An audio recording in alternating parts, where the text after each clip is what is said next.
به نام خدا به عرض سلام و درود بر شما بیننده های شبکه جهانی افغانستان. به ویژه برنامه تحلیل خوش آمدید. من میرویس حیدری حق دوست هستم. از شما دعوت میکنم تا پایان این برنامه با ما همراه باشید. از سقوط امارت اسلامی و برگشت جمهوری اسلامی افغانستان بیشتر از 20 سال گذشت. پس از 20 سال آمریکا از افغانستان خارج شد، جمهوری اسلامی سقوط کرد و امارت اسلامی یک بار دیگر به افغانستان برگشت و به یک گفتمان غالب در افغانستان مبدل شد. حالا امارت اسلامی در افغانستان خرسند و جهان در حراس برای به رسمیت شناختن امارت اسلامی هست. امارت اسلامی حالا در انزوای مطلق، مردم فقیر افغانستان نگران و جهان هم نظاره‌گر این اوضاع در افغانستان هستند. پرسش‌هایی که از مهمان من میپرسم: چرا جهان از طالبان امارت اسلامی در حراسند و هیچ کشوری حاضر نیست که امارت اسلامی را به رسمیت بشناسد؟ آیا طالبان یک گروهی تروریستی هستند؟ اگر نیستند چرا جهان علیه امارت اسلامی قرار دارند؟ ترس و بیم مردم از طالبان امروز یا طالبان دهه 90 چیست؟ آیا نشانه های از تغییر میان امارت اسلامی دیده می شود؟ اگر تغییر در میان امارت اسلامی دیده نمی شود، امیدی برای تغییر در امارت اسلامی هست؟ اگر طالبان امروز با طالبان گذشته تغییر نکردن، جهان اهرم فشار بالای امارت اسلامی دارند؟ مهمان من در برنامه شیخ عبدالحمید حماسی، عضو ارشد امارت اسلامی، در برنامه ویژه تحلیل با ما هستند. جناب شیخ صاحب ډیر ښه راغلاست خپرونې ته. مننه. الله مو ښه لره، الله مو جوړ لري. تاسو خپرونې ټولو اورېدونکو ته السلام علیکم ورحمت الله وبرکاته. علیکم السلام. جناب شیخ صاحب، ولی جهان امارت اسلامی نه په ډار کې دی او په رسمیت نه پیژني؟ ستاسو نظر؟ نو اصل کې خو داسې ده چې د امارت اسلامي نه تعبیرونه غلط سوي دي. خلکو امارت اسلامي غلط تعبیر کړی ده او دنیا انشاءالله په طرز کې نه ده. په طرز کې هغه څوک دي چې دلته یې 20 کلن جنګ راوړی و. چا چې جنګ دلته راوړی و نو هغوی دغه دنیا ته ویلي دي چې امارات دنیا ته یو خطر ده. نو هلته یې نه پرېښودلم چې امارات یو چا سره وویني، چا سره خبرې وکړي، نړیوالو سره خبرې وکړي. صرف هغه چې دوی څه خپرول هغه یې کول. امارات یې نه پرېښوده چې دنیاوالو سره رابطه جوړه کړي، ورسره وغږېږي. خو الحمدلله د قطر دفتر جوړېدلو نه وروسته دوی خبرې وکړلې. نو اوس تاسې هم وینئ، مطبوعات تاسې وینئ چې نن تقریبا دنیا په هغه موقف کې نه ده چې مخکې یعنې 20 کاله مخکې یا 10 کاله مخکې یا 15 کاله مخکې چې کوم دنیا کوم موقف کې وه. اوس انشاءالله هغسې نه ده. ورځ تر بلې نه د امارت هغه حقیقت ورته ظاهره کېدونکی ده. دا دنیا تبلیغاتو د امریکا نه د اروپا نه متاثره. ستاسو خبرو باندې زموږ باور، نو ولې یو مملکت یو هیواد حاضر نه دی تاسو په رسمیت وپېژني؟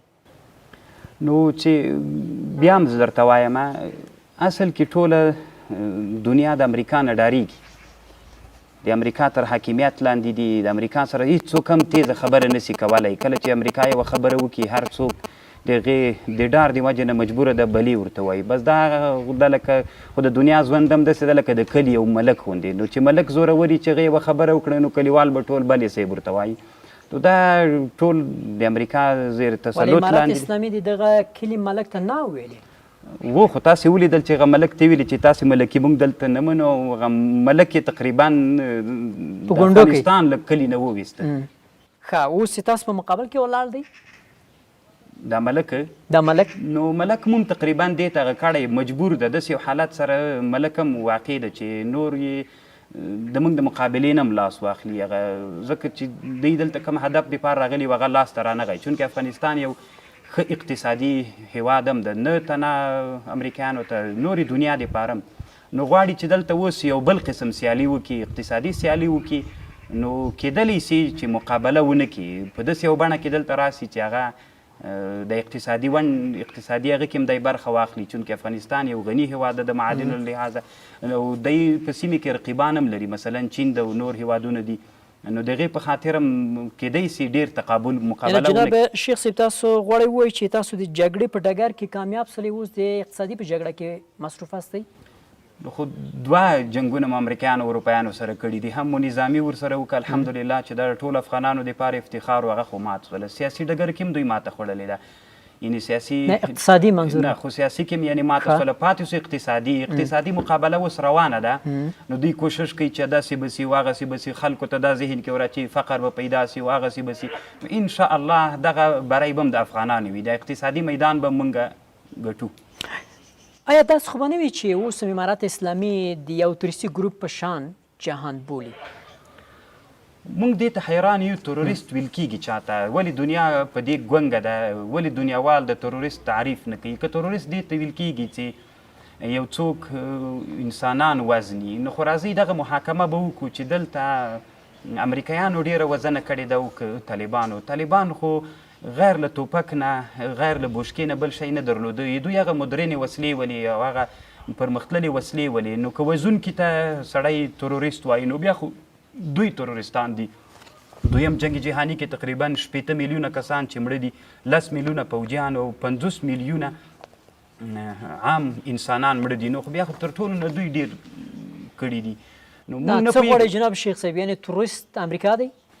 تروریست خود امریکا ده ځکه په ټوله دنیا کې دوی مسلمانان وژلي انسانان یې وژلي نه تنها مسلمانان دوی د هر چا سره په جنگ باندې دي. موږ تاسې په دنیا کې وینو هېڅوک د دوی نه په قرار نه دي او فکر کوم د امریکا سیاست به هم په دې اړه باندې تغییر پیدا کوي ځکه د امریکایانو په اړه باندې په ټوله دنیا کې هم په اسلامي نړۍ کې هم په کفري نړۍ کې امریکا داسې یو خلکو ته په ذهنیت کې عام و ټولو انسانانو ته مطلق انسان ته د تروریست په شکل معرفي سوی ده. اصل کې تروریستان دوی دي خو خلک ترې نه ډارېږي هر څوک د حقیقت ورته ویلی نسي. الحمدلله دغه جرأت الله افغانانو ته بیا د امارت اسلامي مشرانو ته نصیب کړه چې دوی ته په زغرده ویلې چې تروریستان تاسې او دوی دي لکه انسانان دوی وژلي دي. موږ هېڅ کله دلته نو ګوره افغانستان ته چې کله امریکایان راغلل جنګ و چې کله امریکایان ختم سول 20 کلونه وروسته هغه د ماوته په کابل کې هېڅ شی نسته الحمدلله. دا اوس هم یو پیښه چې کېږي هغه هم د دوی هغه لاس پکې وي خامخا د دوی لاس ورسره وي. بالکل جناب شیخ صاحب نه هم نویمه پیړۍ او اوس یعنی زما منظور دا دی کله چې 2011 کال کې طالبان د امریکا اشغال ته مخه کړل او افغانستان اشغال کوي او طالبانو ته ماته ورکړله طالبان حکومت وپرځېدی بیرته اوس راغلی تاسو اوس هغه دغه طالبان سره تفاوت شته؟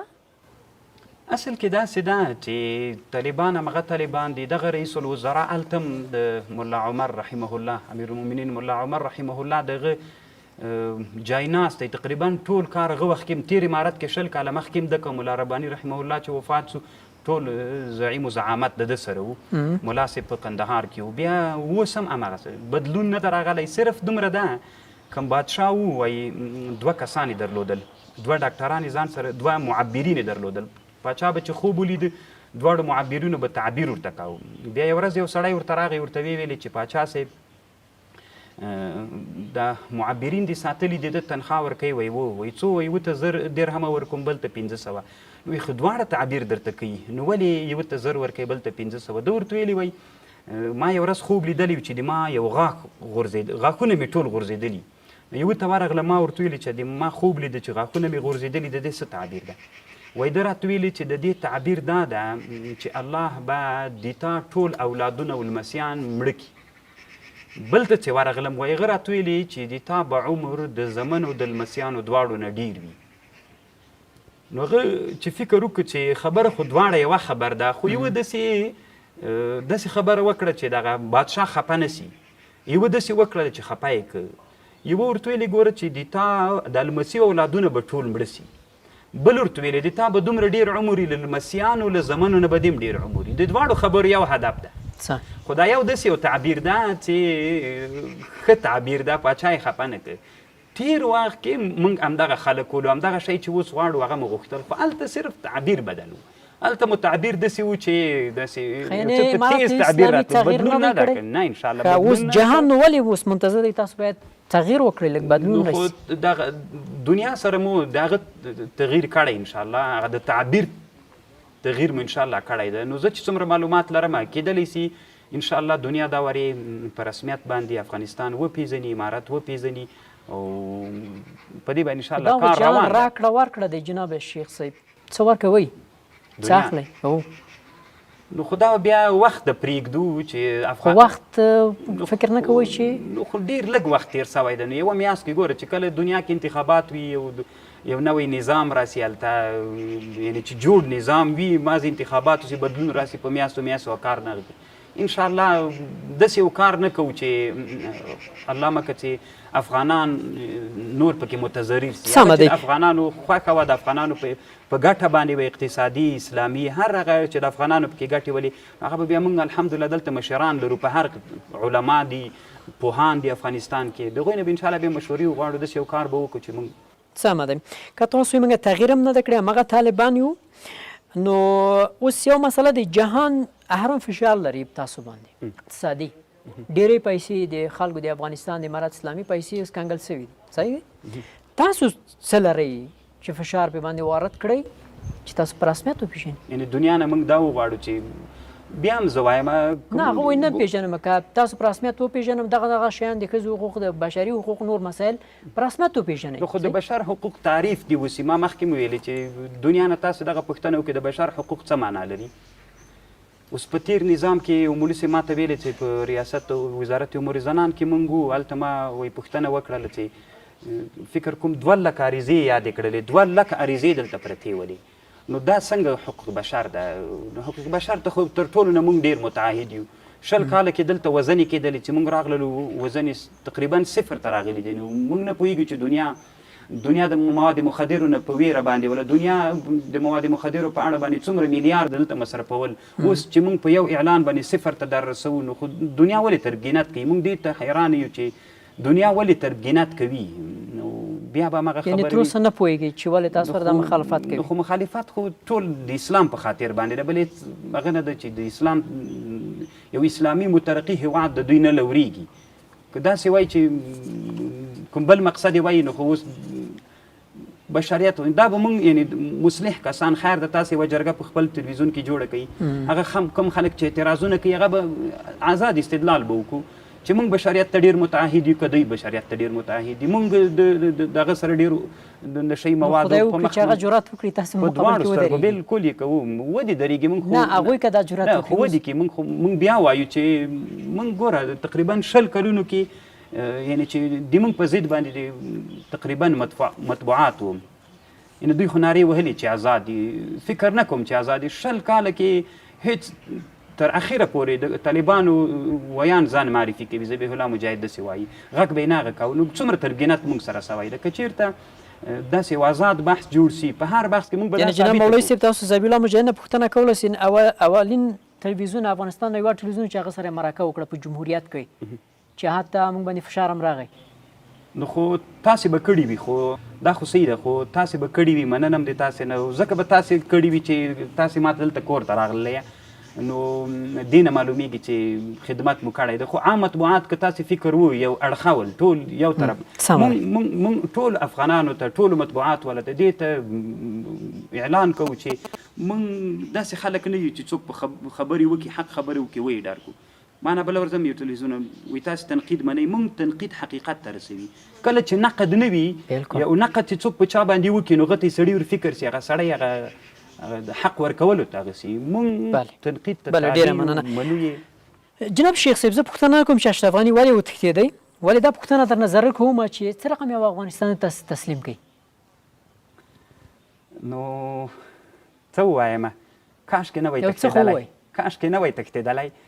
نو داسې یو حالت کې افغانستان خصوصا کابل پرېښوده، تله خو هسې ده باید دا د ځان سره ویلي وای، په دې پوه سوی وای چې تقریبا یوه میاشت کې، یوې میاشت نه هم کمه موده 200 ولسوالۍ طالبانو ونیولې. کاشکې دی او د ده مشاورین په دې باندې پوه سوي وای چې دلته د طالبو د امارت تر شا ملت ولاړ ده، کولی یې نه سمه.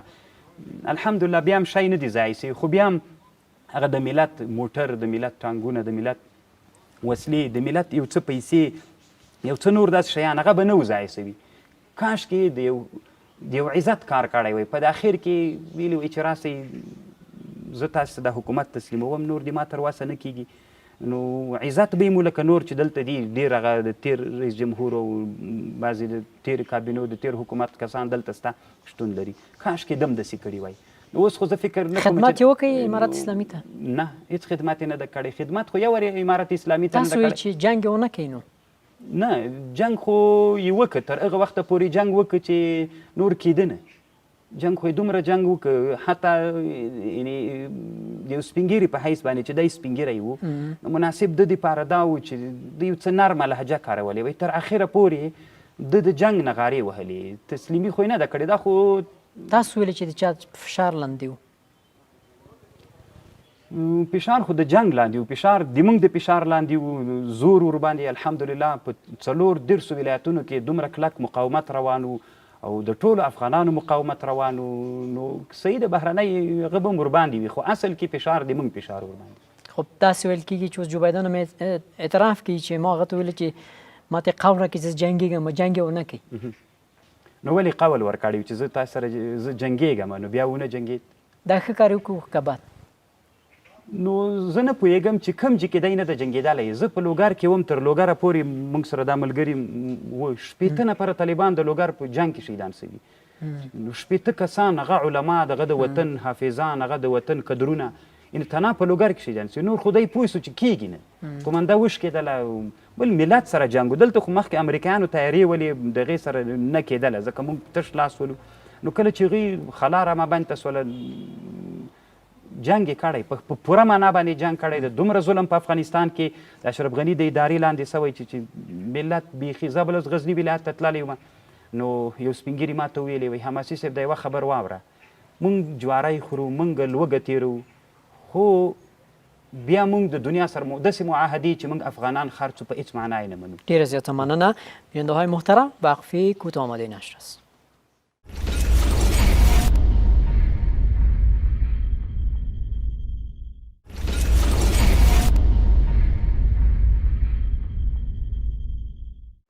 بیا هم شراغ از خبرونه ته جناب شیخ صاحب آیا جهان مجبور دی تاسو په رسمیت وپیژنئ که نه تاسو مجبور یاست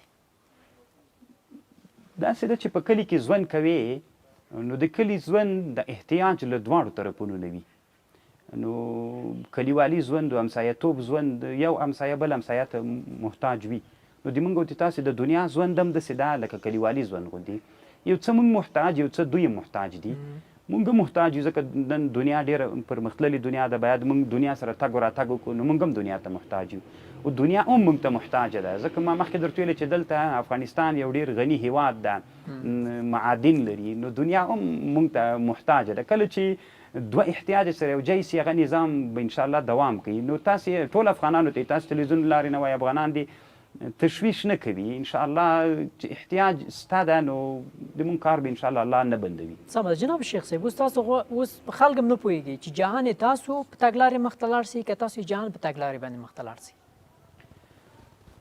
دوه خبرې دي یو خو د مونږ کوم اسلامي اساسات چې دي د اسلام د دین چرچا نو هلته مونږ نه غواړو چې زه فکر کوم دنیا به هم کیدای سي ډېر هغه شیانو کې مونږ سره کار ونه لري اما بعضې داسې شیان دي چې هغه د اسلام سره په ټکر کې نه دي په هغې باندې مونږ غواړو چې دنیا سره تګ وکړو مثلا په اقتصادي مسایلو کې د صحت په داسې نه ده چې مونږ په دې دنیا کې ټول د دنیا په لاره لاړو لکه هیڅ وطن په دنیا کې داسې نشته ده چې هغه د دنیا په ټول د دنیا په نه یو څه به د دنیا په تګ باندې ځي یو څه به دنیا د تا په لاره باندې تګ کوي نو مشترکات مسته ده هغه د مشترکاتو کې به د دنیا سره یو ځای ځو او چې مشترکات مو نه دي بیا به هلته دنیا موږ سره تګ کوي دا نه تنها دي موږ دا په پاکستان کې هم داسې ده دا په ایران کې هم داسې ده دا په چین کې هم داسې ده دا په نورو هیوادونو کې هم داسې ده داسې نه وي چې هغه وطن د ټول د دنیا تابع وي یو څه به دوی د موږ تابع یو څه به موږ د دوی سره سمه ده جناب شیخ صاحب تاسو نه دنیا وغوښتله چې یو حکومت شکل ونیول سي په افغانستان کې چې ټول شموله وي اوس دا پوښتنه دی خلک وایي جهان وایي نه دوی داسې یو حکومت رامنځته کړي ملا شموله ستاسو نظر یوه خبر خو دا ده چې د اسلام په دین کې اصل کې زعامت دا د هغه چا لپاره چې هغه د دین عالم وي یعنې د اسلام تقاضا دا ده چې کله یو څوک په دنیا کې ژوند کوي او د اسلام ته چتر لاندې وي نو هلته به هغه امیر د مسلمانانو هغه به د دین عالم وي د دین په اړه به علم لري پوهه به لري یو خو دا ده دویم دا ده چې دا هم صحیح نه ده ځکه دلته مونږ ډېر وزارتونو دپاره داسې کسان هم لرو چې هغه غیر له دې نه چې ملایان نه دي یعنې علما نه دي. دیم یو جواب ده. دریم جواب دا ده ګوره چې هر وخت کې یو نظام یا یو انقلاب چا ګټلی وي د هغې انقلاب چې کوم مشران وي نو د انقلاب د ګټلو نه وروسته هغه زعامت ټول د هغوی په لاس کې وي تر هغه وخته پورې چې کله اطمینان پیدا سي او خلک مطمئن سي داسې یو څه خلک نور موږ را پیدا کړو چې هغه چا چې موږ سره مقابله کوله د هغوی له خطر نه موږ مطمئن سو انشاءالله بیا کېدلی سي چې داسې کسان موږ ورته منو. بل دا ده چې د موږ دا کوم کسان چې دلته د دغه وزارتونو دپاره یا هغه دپاره ټاکل سوي دا پروا نه کوي که علما دي سره له چې د دین علما دي په خپلو وظیفو دپاره چې مقرر سوي د هغې دپاره مکمل مهارت لري. تاسې په دې مطمئن په تخصص باندې امارت اسلامي باور لري؟ ولې نه لري؟ بالکل. په مالیه وزارت کې یو انجینر څه کوي؟ څنګه یو انجینر څه کوي؟ په د هغوی تخصص انجینر دی په وزارت مالیه کې کار کوي.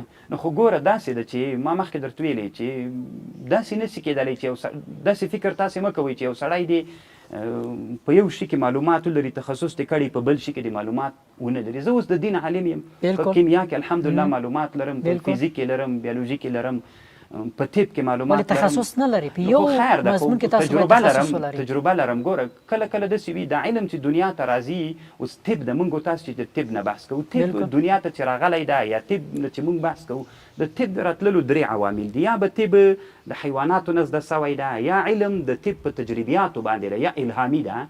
نو دلته په افغانستان کې 20 کاله ووتل نو په 20 کلونو کې ډېر داسې موږ خلک لرو چې الحمدلله هغه د تجربې خلک دي.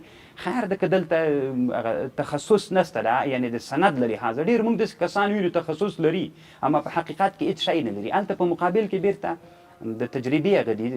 تاسو بیا هم درته وایم چیرې امارت اسلامي دغه تجربه تاسو په حکومت کې نه وي چیرې هم تجربه ترلاسه کړه؟ نه خو ګوره دلته تیر نظام سوی تیر سوی دی تیر امارت نظام بیرته د امارت چې دا 20 کاله مقابله کوله خیر ده که په ښارونو کې نه و په اطرافو کې امارت بیرته فعال و دغه سیستمونه ټول هلته فعال ول اکثره تقریبا فعال ول اکثره امارت ټولې ادارې درلودلې د هر چی شي دپاره وزیر درلوده د هر شي دپاره رئیس درلوده والی درلوده. نو داسې به نه وي فعال لکه چې کله اوس وخت راغی کارونو ته مسله راغله اما فعالې وي.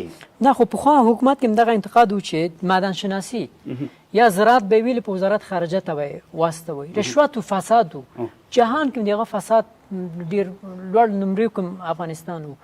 اوس دغه مسله بیا تکراریږي. اوس د خلکو ډر دی چې اوس څوک چې یو ځای کې تخصص ونه لري تجربه په هغه مضمون کې ونه لري تاسې راوړي په هغه خو بېلار نه سو جناب شیخ صاحب. دوه خبرې دي. یوه خبره خو دا ده چې صحیح ده تاسې خو معیار ته ګورئ د معیار دفعه په یو بل شکل هم کېدلی سي. که هلته موږ یو وزیر مقرر کړو صحیح دغه وزیر به ډېر مسلکي سړی خو چې خاین وي خو زه هم د امارت اسلام کې اقتصاددان نشته.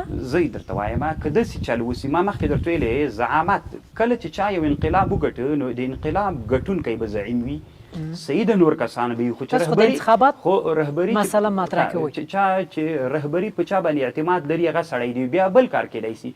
کوم سړی چې وزیر ده په هغه باندې رهبري د دې اعتماد لري چې دا متقي سړی دی یو ښه وفادار اسلام ته وفادار د وطن ته نو څه پروا کوي که د هغه معاونین بیا مسلکي خلک وي تکړه خلک وي هغوی به ورسره دا کار وکړي هلته ځان ته مشاورین جوړ کړي چونکې چې دی په رهبري باندې وي دغه وزارت متقي سړی وي نو دی که هغه مسلکیت کې ډېر مهارت نه لري هلته وزیران دي نور رئیسان دي معاونین دي شورا به ځان ته جوړې کړي. په بخیر سره دا خپرونه خلک ګوري جناب شیخ صاحب دا نه څوک چې بېسواده هم وي باید مشاورین ځان ته ونیسي هغوی به رهنمایي ورته کوي خلاص. نه خو دومره خو هم نه دي چې مطلقا دوی بېسواده دي مطلقا بېسواده خو بیخي دي نه. ته مثلا ماته یو په بخښنې سره زه شیخ صاحب زه انټرنیشنل روابط په املال کې ما تخصص اخیستی دی زه په هغه باندې پوهېږم نور علمو سره زه بېسواده یم سم نظر خو ما مخکې درته ویلې چې امارت کې داسې وزیران چې امارت د هغه شي لپاره ټاکلي دي خامخا هلته دوی مهارت لري تجربې لري. سمه ده موږ 20 کاله دنیا دې ته نه پرېښودلو چې موږ له یو کلي نه بل کلي ته لاړ سو له یو ولسوالۍ نه بلې ولسوالۍ ته لاړ سو نو موږ دغه رسمي ډیپلوم له کومه کړی وای. بالکل صحیح ده که موږ رسمي ډیپلوم نه لرو اما تخصص لرو داسې نه وه چې د موږ په اطرافو کې د موږ ملګري داسې ناست ول، غلي ناست ول، په غار کې ناست ول، د مشران هغوی الحمدلله مطالعې کولې، هغوی څېړنې کړي دي، هغوی هره ورځ د دغه مسایلو سره اخته ول. یعنې دا کتابونه ما اخیستل خپل ځان سره مطالعه کوله؟ خو ګوره دغه کسان چې کوم وزیران دي مقرر سوي دي، دوی د اوس وخت نه دي چې تنها مخکې له دې نه دوی تعلیمونه کړي دي، علم خو کېږي په تعلم باندې، پوهنتونونه یې ویلي دي، په خپلو ځایونو کې په شورا باندې سړی بیا کار وکړي. هغه کسان چې د دوی سره په شورا کې دي معاونین دي، نو خو یو څه وخت دپاره دا خو نه ده، سرپرستي ده. ګوره دا خو اوس سرپرست وزیران دي، تر دغه پورې چې د موږ اعتماد راسي داسې کسان به بیا موږ یو بل دا ده چې د کابل ته د امارت راتګ، د ښارونو ته د امارت راتګ یو ناڅاپه سوي دي. نو اوس تر دې چې موږ داسې د اعتماد وړ کسان را پیدا کوو، یو څه وخت نیسي، خیر دی انشاءالله هغه به ملا وکړي. جناب شیخ صاحب، په جمهوریت کې موږ درلودی بکلوریا 12 صنف فارغ، بیا هم درلودی لیسانس، بیا هم درلودی ماستري، بیا هم دکتورا. زما پوښتنه دا دی په امارت اسلامي کې معیار دی. اوس موږ چې ګورو د وزیرانو لیست چې ما سره دی لیکل سوي دي ملا، مولوي، شیخ، اخوند.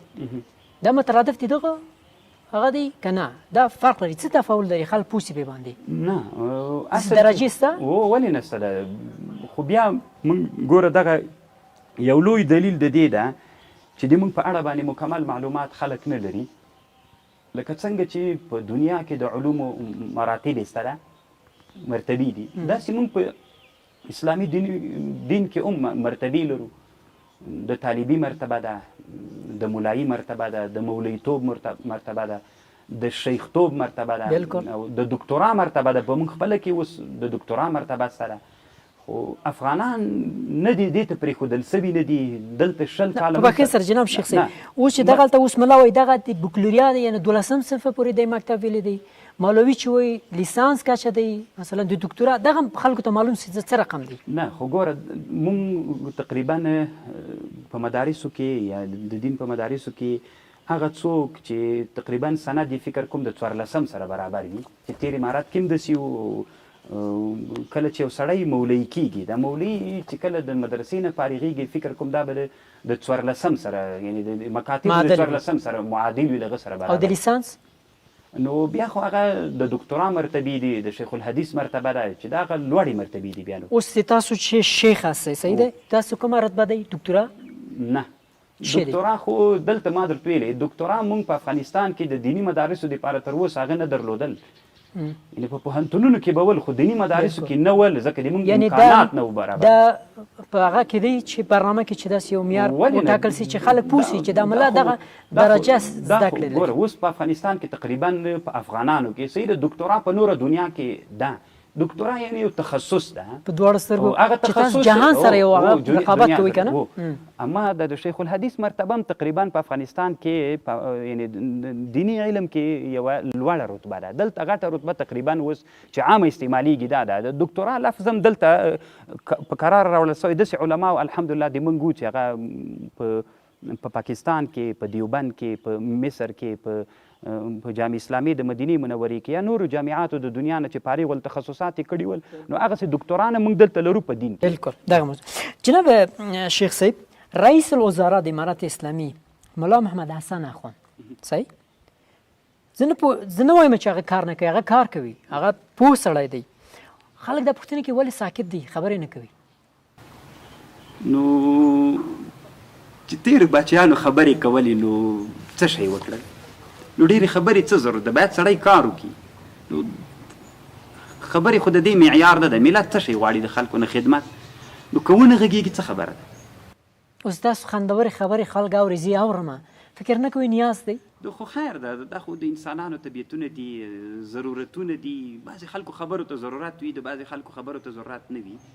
نو که تاسې د مشرانو نه اورېدلي وي، د افغانستان یو اولنی رئیس جمهور به تقریبا سردار داود خان، نو هغه ډېر نه غږېده، خو عمل یې ډېر و. یعنې ټول افغانانو نه پټه نه ده چې عمل یې ډېر و، کار یې نه، خبرې کمې ولې، کار یې ډېر و. نو خیر ده. خو یو دوه حرفه خلکو باید واوري چې دا د موږ د صدر اعظم خبرې دي. خو خیر دا به هم وسي انشاءالله. دا به موږ غوښتنه وکړو چې دې ته ما خپله هم نه وه توجه سوي چې خبرې نه دي کوي. پوښتنه به ورنه وکړو چې ډېره څو خبرې د مننه ملت ډېره لپاره مننه. زما پوښتنه دا دی چې ولې ملا هیبت الله خوند ظاهر کیږي نه؟ نو زه فکر کوم چې تاسې باید دا پوښتنه بیخي کړې نه وای. که ته په تور لیست کې وای ټوله دنیا درته متوجه ولی، خطرات درته متوجه ولی، نو څنګه به ته را ظاهر سوی ولې؟ په دغه پرمختللې دنیا کې چې د تا له دښمن سره هر قسم شی وي، نو رسول صلی الله علیه وسلم هم داسې وخت تېر کړی دی چې مخفي و. رسول الله صلی الله علیه وسلم چې مکې مکرمې ولې غار ته لاړه چې هلته بیا هجرت وکړه. بیا په هجرت کې ګوره د دنیا ژوند، د اسلام ژوند، کله په سړي باندې داسې حالتونه راځي.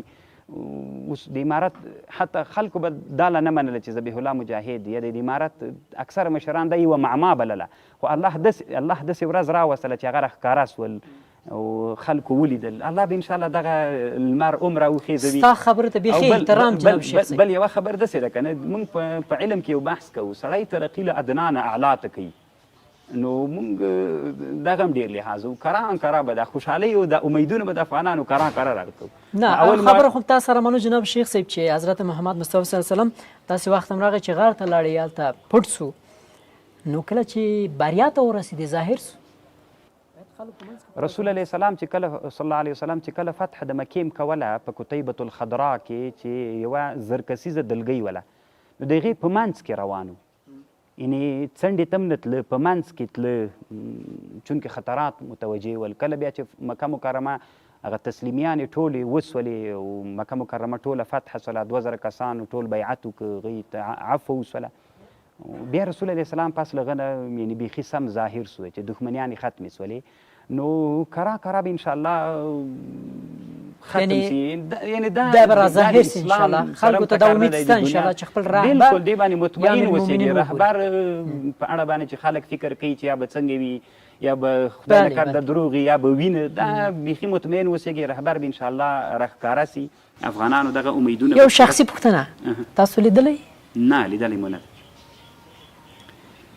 خو ګوره تا مکه مکرمه لیدلې؟ تصویر مې لیدلی. ستا ده؟ تصویر مې لیدلی. خو تصویر خو موږ هم د شیخ هڅوي وتلو. خو داسې څوک چې هغه کله داسې وي چې یو څوک د چا په اړه باندې خبر کوي، نو داسې چا نه خبره واوري، داسې معتمد سړي نه چې کمال اعتماد پې باندې وي. حتی د شیخ صاحب هیبت الله تسبیح ما سره د لاس تسبیح دي چې په یو واسطه باندې ما ته راغلي. ډېره مننه. کې نه ګرځوم چې څوک یې رانه وانخلي. ډېر باندې ګران دي. خود را باندې ګران دي، تبرک په خاطر باندې امیر مو ده. او دا غټ انعام هم دی. نو غټ انعام. ډېره مننه. درنو لیدونکو بیا هم لنډه دمه لرو.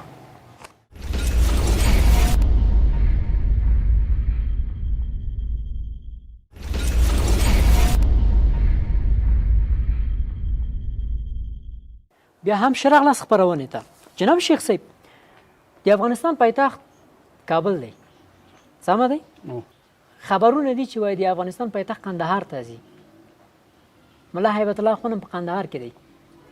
ستاسو نظر؟ نه، دا چې هلته ځي دا فکر نه کوم چې دا صحیح خبر وي. پایتخت خو فلحاله کابل دی. زه به هم ټوکه در سره وکړم، په دې د امام خوا بدېږي، ځکه زه هم الحمدلله د کابل یم. نو داسې بعضې خلک وي چې بل ټکی پیدا نه کړي، بیا دغسې شیانو ته ګوتې نیسي چې داسې به کېږي واغسې به کېږي. دا هېڅ د تشویش وړ خبرې دي نه. ولې به داسې کېږي؟ دا خو الحمدلله د ټولو افغانانو کور ده او د ډېر وخت نه کابل، بلکې چې کله د افغانستان جوړ شوی دغه حدود دي، دا ځای پایتخت. بل دا دومره ډېره مهمه ده هم نه. د افغانستان په تاریخ کې مختلف پایتختونه تېر شوي دي.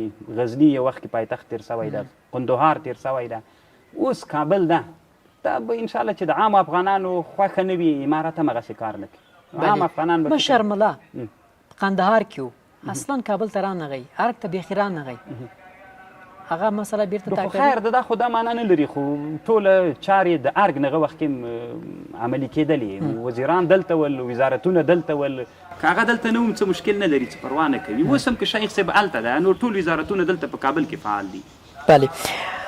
د افغانستان ځوانان خو تاسو شاید ډېر ورسره لیده کاته لرئ 20 کاله جمهوریت او 20 کاله تاسو جګړه امارت اسلامي کې هم ځوانان شته په جمهوریت کې ځوانان په تېښته کې دي جناب شیخ صاحب ستاسو نظر ولې تښتي نو خو بیا هم ټوله خبره همغه ده چې ځوانان داسې فکر کوي چې د امارت یا د طالبانو راتګ کیدای شي موږ په افغانستان کې جای ونه لرو نو غلط تبلیغ ورته سوی ده نو دا اوس هم ما ټلیفون خلاص کړ یو چا له اروپا نه راته لیکنه کړې وله د لیکنه کې داسې لیکلي ول چې زه هم یو خبریال یم او 20 کاله مې تاسې په ضد باندې تبلیغ کړی ده او خبرې مې کړي دي خو چې تاسې مې اوس ولیدلی زه بښنه غواړم ما ولې نو ملت انشاءالله ورځ تر بلې نه بیرته عادي حالت کېدونکې ده دا ملت لویو کدرونو ته ضرورت لري هغه خلک چې په اروپا کې دي په نوره دنیا کې دي که ډاکټران دي که د پوهنتونونو استادان دي که لوی کدرونه د هغوی نه موږ غوښتنه کوو خپل وطن ته دې راسي دا وطن خدمت ته ضرورت لري نو زی ولې یو سړی ته چې تا ته هېڅوک مشکل نه جوړوي خیر د دغه چې د اقتصادي مشکل سره هغه هم یو څه وخت لپاره یو بیلګه به تاسو ته هم جناب شیخ صاحب په د اخره کې اوس ځوانان ډېر انتقادونه هم کوي چې د وزارت تحصیلات عالی وزیر راځي وایي چې 20 کاله کسانو چې درس ویلي په د جمهوریت کې هغوی اصلا د مملکت په درد نه خوري نه داسې نه دی ویلي اصل کې تعبیر غلط تعبیر ده ما خپله هم پرون دا خبره د وزارت سره یو ملګري سره شریکه کړله اصل کې تعبیر غلط ده بیا ما درته ویلي هغه مخکینی تعبیر ده اصل کې خبره داسې ده چې هغه داسې ویلي چې راتلونکي کې به مونږ د وزارت د تحصیلاتو عالي و دا په معیار برابرو تیرو 20 کلونو کې ډیر کوشش په واسطه او په پیسو د دې په بنا باندې چاته اسناد ورکړل سوي دي مونږ به آینده کې داسې کوو چې افغانستان یا د افغانستان تعلیمي هغه په معیار باندې برابر کړو یعنی په یو چا چې څومره حیثیت و د یو چا چې څومره تعلیمي استعداد په هغه به اسناد ورکړو په ضوابطو روابطو به یې نه ورکړو دا تعبیر د خبرې نه داسې نه چې مونږ هلته یعنې داسې ول چې په ضوابطو په روابطو باندې سندونه ډېر خلکو ته ورکړل سوي دي مونږ به په ضوابطو روابطو باندې چاته سندونه نه ورکوو استعداد په اړه به یې چاته ورکړو چا څومره استعداد په هغه بنا باندې تعبیر غلط شوی ده همدغسې مې کلپ هم سره شته تاسو ته زه پلی کړم په خپرونه کې هم داسې ویلي چې هغوی نور د افغانستان په درد نه خوري همدغه خبره کړې زه هم په دې 20 کلونو کې یو هغه څوک یم چې دلته په افغانستان کې اوسېدلی یم دلته مې تعلیم کړی ته هم هغه څوک یې چې 20 کاله دې دلته هغه کړی مونږ ته ما مه باسه له دې وطن نه زه به تا له دې وطن نه باسم نو فکر نه کوم چې وزیر صاحب ځکه وزیر صاحب ما لیدلی نه ده خو د ده په اړه چې زه څومره معلومات لرم په امارت کې یو ډېر علمي قدر دا سړی ده نو والله اعلم بیا هم ما درته ویلې چې اصل مقصد دغه شی ده خو بیا هم که ده سره مو یو وخت کې مخ سو یا د ویندویانو سره کیدای شي زر دی خپله د دې خبرې وضاحت هم وکړي بل د موږ ټول نسل په دې 20 کلونو کې اوس تقریبا د موږ ټول افغانان چې ول دلته دا کوم مجاهدین مو چې ول دغه مولسیبان چې دلته ناست دا ټول په دې 20 کلونو کې هم دلته په خپل وطن کې تعلیم کړی دی صرف هغه خبره ده چې 20 کلونو کې په ضوابطو روابطو باندې سند مرتبه او یو چا نه کار اخیستل کېده موږ به په معیار باندې کوو چې د چا کې څومره استعداد و هغه به هلته معرفي کوو بلکل یعنې د مجاهد په خپله باندې ډېر داسې کسان یعنې وزارتونو ته معرفي کړي چې ما نه غوښتل سوي ډاکټران مالي وزارت کې چې هغه نه مولا ده یعنې که په ښه لوړو استعدادونو باندې خلک چې هغه په همدغه نظام کې کار کړی ده همدغه نظام کې کار کړی ده او هغه د ښه خلک دي اسلام وطن ته وفادار خلک دي او بیرته تاسې وینئ زه اوسه بله ورځ وزارت تجارت او د صنعت ته لاړلم هغه وزیر صاحب سره چې زه کله ناست وم هغه ویلي چې د رهبري شورا نه امر داسې ده چې دلته څومره کسان چې دي یو هم درنه لاړ نسي دا به ټول فعال وي یعنې که کوم کسان غیر حاضر وي هغوی ته هم خبرونه ورولېږئ که رانغلل پس له هغه نه مقرري وکړئ نو دا څومره لویه خبره ده یعنې د امارت اسلامي مجاهدینو هغه پخوانی نسل چې په افغانستان کې دي تفاوت نه لري څه مطلب یعنې دا یعنې دوی هم کار کولی شي هغوی هم کار کولی شي په نظام په ملکي چارو کې کولی شي نظامیو کې د خیر ده تر څو چې یو څه تصفیه راځي داسې خلک چې هغه د امارت اسلامي له فلتر نه بلکې د ریښتونو افغانانو له فلتر نه وځي او خلکو ته دا معلومه سي چې د دې منځ کې داسې خلک رانسي چې بیا د پردیو جاسوسان وي پردیو غلامان وي او د افغانانو په وینو باندې ځانونه مړوي او هغه خوند ورته ورکوي چې دغه تصفیه وسي د افغانان د ټولو کور د انشاءالله په دې په اردو کې بیا اوس مثلا کوم علما او مجاهدین چې دي دا اکثره علما دي د دین حافظان دي دوی بیا خپلو مدارسو ته ځي نه دا کار بیا دوی کولی شي خو چې ورې د اعتماد فضا رامنځته تصفیې ته نیاز شته دی او څنګه تصفیه کې په اردو کې نیاز ته دی. ولې نسته ده؟ بالکل سته ده. خو زه بیا ما درته ویلې، خو دغه چې څوک د دومره وخت چې چا جهاد و قربانۍ کړې، دا به تر هغه وخته پورې وي چې اعتماد پیدا سي. اوس زه په خپله باندې دا نن مې په کتابخانه باندې کار شروع کړی، ورونه مې راته ویل لږ انتظار وکړم. نه، زه د کتاب سړی یم چې کتاب ځکه چې کې دلته موږ مهاجر سوي ولو کورونه، زه خپل کتاب په واسطه په تلوسه کې یم چې خپل کتاب زه پوهېږم د کتاب تاسو سرمایه هم دا دی. هو د موږ سرمایه کتاب دی. ډېره زیاته دغه علما او مدارسو ته ټول بزي. هغه خلک چې اردو پولیس وزارت لري، هغه خو بیا د عالم کار نه لري، د ملا کار نه لري، دین کار د اعتماد نه وروسته به ټول همغه افغانان دي. بالکل. مثلا دوی اصلا چوکۍ نه پېژني، تیاره نه پېژني، د تیارې خوله داسې ښکته او پورته کوي. په چوکۍ کې ټیرکډارو کې مثلا دا خوا زغلي، دغه بازیګانې چې دي په دې کې کینی ښکته او پورته زغلي. فکر نه کوي دا ناز مې په هم وهلی دی. یو سړی چې 20 کاله دا مرتن بعد اخرى ویلې د ښار ژوند د اطرافو د ژوند سره فرق لري.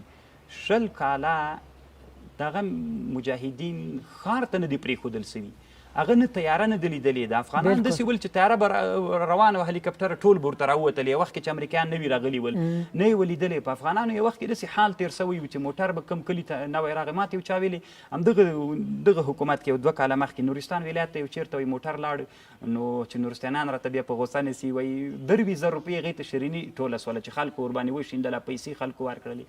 نو هغه خلک چې تر اوسه پورې د ښار له زندګۍ سره بلد نه ول، تیاره یې لیدلې نه وله، نو که هغې نه بعضې داسې کارونه وسول، هغه مونږ هم تقبیح کوو، مونږ هم مناسب نه بنو. تاسې خپله ولیدل چې د امارت مشرانو له هغې نه غوښتنه وکړه چې دا بیت المال ده. دماغ تقریر به مو اورېدلی په اوایلو کې چې هغې سره باید، نو خیر ده د افغانستان د یو نظام ته چې سړی راځي ټول پوه نه وي په هر څه باندې.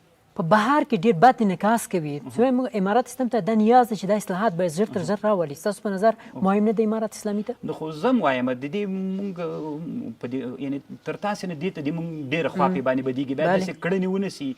اوس مونږ چې کله نوي کابل ته راغللو، 2 جهیونه ول چې یو ارګ او یو پارلمان و، چې دا بین المللي قوانینو کې بیا دلته عکس مسلحانه وانخیستل سي. ما د مسؤلینو سره ډېر په اوایلو کې غوښتنه وکړه چې ګوري د مسلح عکسونه بین المللي قوانینو کې دا ده چې ونسي. نو تاسې په دې مطمئن اوسئ. بیا موږ وایو هغه انتقاد چې موږ تحقیق ته رسوي او ښه انتقاد یې موږ نه پرې خوابدي کېږو.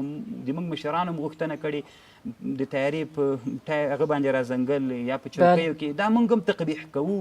د دې غوښتنه موږ هم کړې ده، مشرانو هم کړې ده، باید دا ونسي. موږ په دې نه خوابدي کېږو چې موږ ته څوک وایي ولې مو داسې کول او موږ یې دفاع وکړو. دفاع یې نه کوو. یوه صرف دومره یوه خبر ده چې نابلدتیا ده دغه ژوند سره، چونکې یو څه ملګري نابلده وو او انشاءالله مشرانو ورته ویلي دي آینده کې به داسې نه کړي. ستاسو یو کتاب دی تحقیقات حماسي، لږ ذره ما ولوستله خو ډېر سخت هم دی. نو 2 شیان ما هلته ولیدل. اول به ووایم چې تاسو ولې د بدعورته ښځې هر ځای چې ونی وایي ګناه نه لري. څنګه؟ که ما اشتباه کړې وي ما اصلاح کوي. نه، د ښځې عورت دپاره هم څه ویلي؟ نه، هغه خو یو قول ده. ګوره موږ چې کله کتاب ګورو، د مونږ په حنفي کتابونو کې یو قول سته. مثلا په شامي چې د مونږ د احنافو مشهور کتاب د رد المحتار، نو هغې کې دا مسله شته که چېرته هغه ښځې چې دغه د بحرونو غاړه کې لامبو کوي، نو هلته که سړی دغه ښځو ته سړی وګوري ګناه لري. دا یو قول ده، دا مرجوح قول ده، مفتابهي قول نه ده. که تا د ما کتاب کتلی وي، موږ په کتابونو کې کله اقوال نقل کوو، په قول باندې بیرته نقد کوو. نو هغه چې نقد یې هم بیرته ورسره ووایې، نو کله داسې نه ده. اوس تاسو همغه د ښځې څه رقم یو حجاب ولري چې تاسو د منل وړ وي، په امارات اسلامي کې د منل وړ وي، یعنې په جمهوري کې مشکلاتو صحیح دی؟ داسې ده اسلام کې چې کوم حجاب اوس د چادري، ډېر خلک په چادري اعتراض کوي. د رسول صلی الله علیه وسلم په زمانه کې یا ایها النبی قل لازواجک وبناتک ونساء المؤمنین ان یدنین علیهن من جلابیبهن. دلته علما چې کوم خبر کوي، هغه وخت کې حجاب داسې و چې ښځې به یو غاټ ټیکری واغوسته، یوه سترګه به یې ښکارېدله، نور ټول بدن به یې پټ و. دغه امر و. دغه حجابونه نن فرق کوي. چا د چادري په تعبیر باندې کړی ده، چا هغه تور حجاب کړی ده. د افغانستان په اطرافو کې ښځې هغه غټ ټیکری کوي. مشکل نشته دا 3 واړه وي، خو چادري د ښځې په حق کې یو څه نور هم ډېر ښه سطر راولي. نو دا ضرور نه ده چې خامخا د چادري وي. یا د یعنې ممانعت حجابي ممانعت نشته. صرف مهمه دا ده چې د الله امر ده، د افغانستان ملت اسلامي هغه ده، نو چادري یو ښه سطر ده. یعنې که سړی فکر وکړي د درې وړو کې ښه سطر چادري راولي. بالکل. او بله خبره دا ده چې د استشهادي حملو په اړه کې هم تاسو خبره کړې ده، جایز هم ګڼلې. نو خدا خو د استشهادیانو برکت و الحمدلله چې امریکایان مات سول.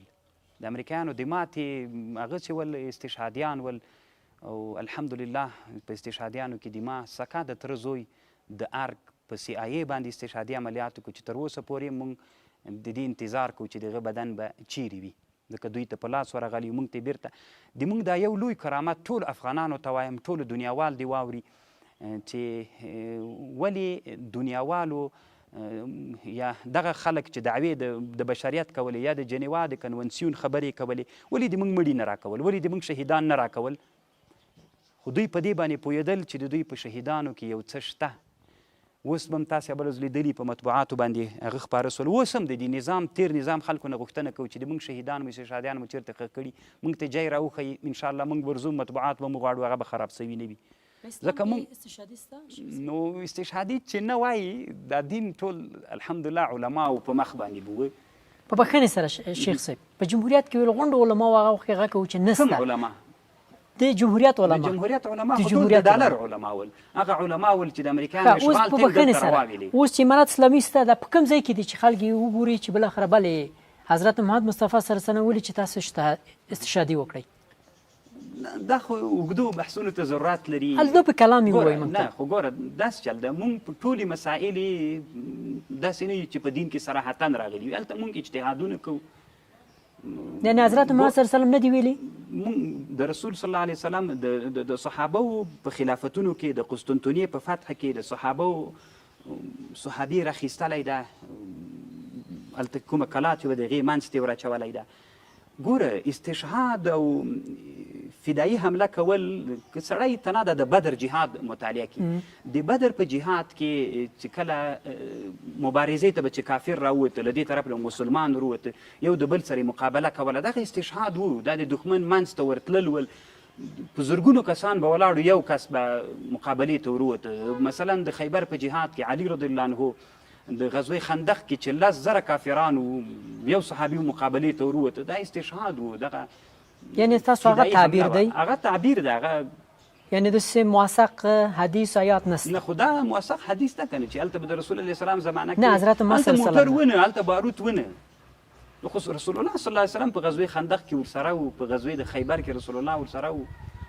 مجاهد به تنها د زرګونو کسانو منځ کې وروته، تنها به د دښمن سره دښمن باندې حمله کوله. یعنې هغه نه تاسو نه تابع کړی؟ خو ګوره هلته خو داسې چل و، هلته باروت نه ول، خو دا اوس یې پیشرفته دی، موټر نه و. نو موږ به داسې شیانو ورته استدلالات کوو چې له غشي نه استدلال د جواز دپاره کوي. یعنې حتی د امریکایي له ټانک هم تاسو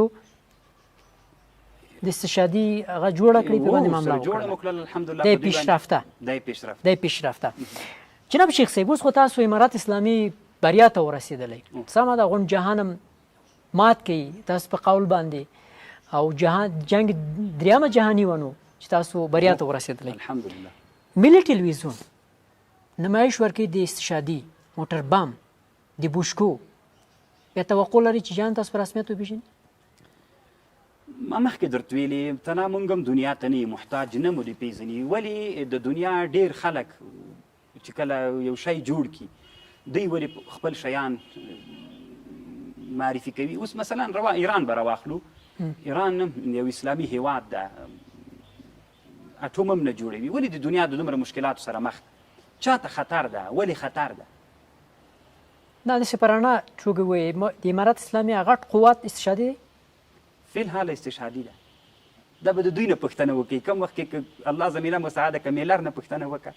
موږ تاسو ګزارشونه نشر کړي، غونډ خپرونو کې موږ اخبارو کې نشر کړي دي چې امریکا او جمهوریت په مشکل کې چې مواجه کړي همدغه انتحاري و، انفجاري و، استشهاد و، فدایي استشهادي عملیات. یعنې دا به د تګلاره به ادامه ولري او د کافرو په مقابل کې به انشاءالله دا دوام لري. هر څوک چې افغانانو ته بیا کاږه راوګوري بیا به هم دغه لړۍ دوام ولري. سمه دی. د بل چا په حق کې نه، داسې یو چا چې هغه مثلا خپل افغانان وي هغه دپاره نه، د هغه چا دپاره. اوس د تاسو استشهادي په رسنیو کې اوس لاس په لاس کېږي، چې هغوی ته نوبت نه دی رسېدلی آماده چې پاکستان کې ځان انتحار کړي؟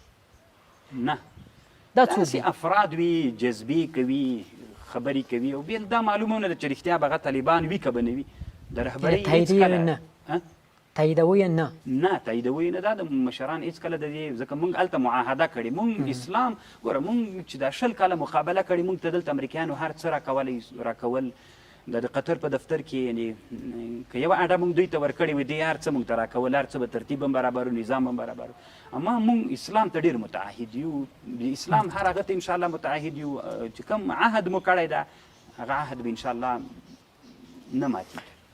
اخرنۍ پوښتنه جناب مولوي صاحب، په جمهوریت کې ډېر خلک لوکس موټرونه درلودل، کورونه هم درلودل او باډیګاردان هم درلودل، غریب خلک هم غریب خلک وو او په تنګ مو هر لارې بندولې چې غټ د خلکو مشکل هم دا و. هغوی نه به دا درخواست درلوده چې دغه لارې مه بندوئ خو یو دونه پیسې لري یو چارخپال هم واخلئ یو هلیکوپټر یو بل ځای ته ځئ چې دا کار هم نه کوئ. هغه موټر هغه اسلحې هغه مهمات هغه کورونه ټول پاتې سول. د همغه موټر کې اوس امارت اسلامي مجاهدین ناست دي. زما پوښتنه دا دی خلکو ته څه تفاوت؟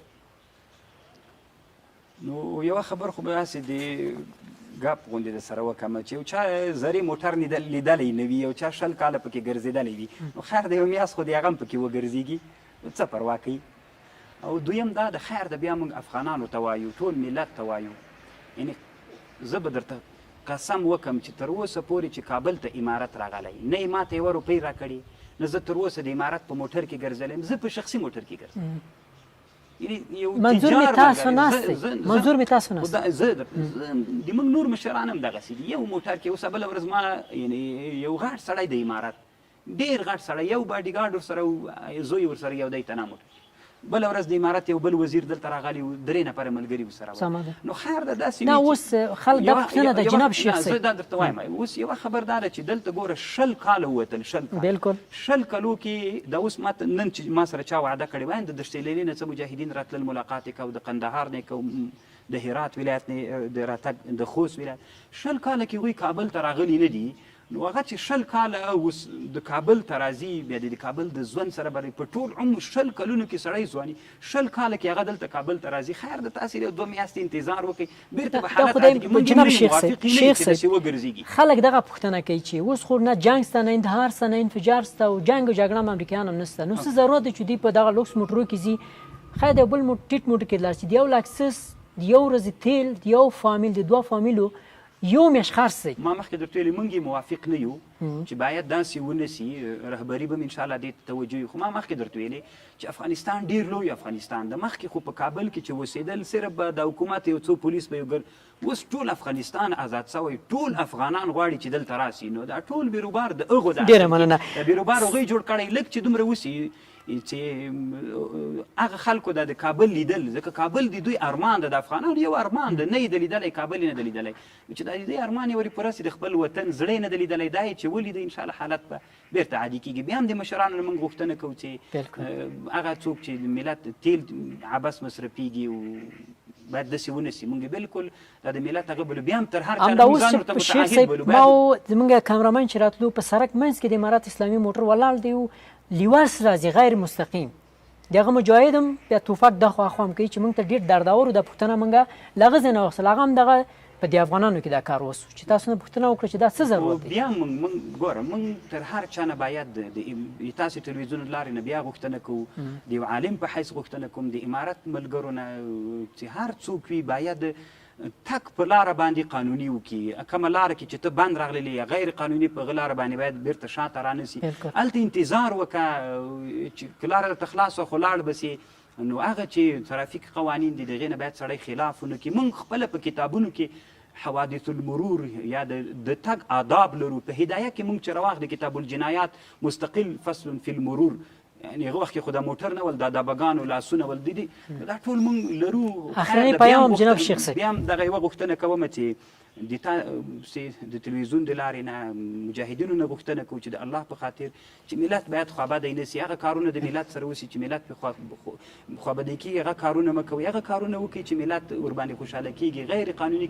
کارونه د هغې کړنو موږ بالکل مخالف یو افراد به یې کوي افراد به هم الله اصلاح کړي په رهبرۍ کې انشاءالله بالکل داسې هغه نشته. اخرین پیام په 10 ثانیو کې خلکو ته ورکړئ. اخیرنی پیام یې دا ده چې ملت دې مطمئن اوسیږي او ملت دې تشویش نه کوي. خیر ده چې دا لوی اشغال دلته ختم سو، دنیا ماته سوله، امن دلته راغی. له دې نه وروسته اوس د موږ د ټولو په شریکه باندې وطن ته به خدمت کوو. یوه خبر بله کوم چې په انټرنیټي دنیا کې یا دما ادرسونو نه بعضې شیان خلک نشر کوي، هغه تر ما مربوط نه دي، صرف دما 2 ادرسه سته. یو بل خبر ده د کابل په ښار کې ډېر بعضې خلک دي دما د نوم نه استفاده کوي، وایي موږ د حماسي سي ملګري دروغ وایي. هر چا چې داسې کسان چې یا دما راسن تلیفون نه و، یا دما د ورور یا دما د خاصو شاګردانو سره هغه به بیرته ما سره رابطه کېږي. هر څوک چې دما د نوم نه استفاده کوي تر ما پورې اړه نه لري. زه د ملت یو بچی یم، د دې ملت کې پیدا سوی یم، د دې ملت ښېرازي او د دې ملت خوشحالي د ما ډېره زیاته مننه جناب مولوی صاحب. از جناب مولوی صاحب شیخ عبدالحمید حماسی سپاسگزار هستیم که به ما وقت دادن و اینا مصروف هم زیاد بودن. بیا هم ستاسون ډېره زیاته مننه. تشکر که ستاسون. بیننده های محترم از شما سپاسگزار هستیم که تا آینده بیننده برنامه تحلیل شبکه جهانی افغانستان بودید. تا برنامه بعد